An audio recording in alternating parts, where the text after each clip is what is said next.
नागपूरच्या गल्ली गल्लीत पुन्हा एक गँगवॉर उफाळला आहे. शेखू खान आणि इरणबार टोळ्यामध्ये वर्चस्वासाठी सुरू असलेल्या संघर्षात अविनाश भुसारीची खून झाला. पण नेमकं काय घडलं? कोण आहेत या दुर्दैवी घटनेचे आरोपी? नेमकं काय घडलं पाहण्याआधी घटनेची सत्यता चॅनलला सबस्क्राईब करायला विसरू नका, जेणेकरून अशा महत्त्वाचे अपडेट्स तुम्हाला मिळत राहतील. चला जाणून घेऊया.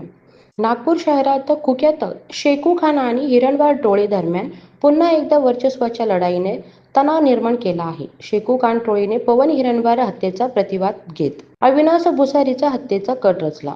अविनाश, जो शेखू टोळीचा सदस्य असलेला अभि भुसारीचा चुलत भाऊ होता, त्याचा सोमवारी मध्यरात्रीपर्यंत गोळ्या घालून खून करण्यात आली आहे. हे टोळी युद्ध 2 वर्षापूर्वी शेखू खानच्या भाऊ सरोज खानच्या हत्येपासून सुरू झाले होते.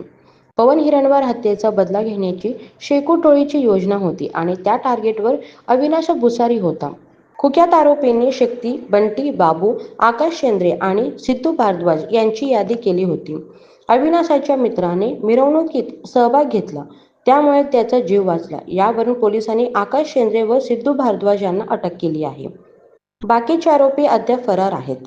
गुन्हे शाखा आणखी तपास करीत असून यामुळे नागपूर शहरातील गुन्हेगारी वातावरण एकदम उफाळले आहे. ही घटना पुन्हा एकदा शहरात टोळी योद्ध्याच्या लाटेची चेतावणी देणारी ठरली आहे.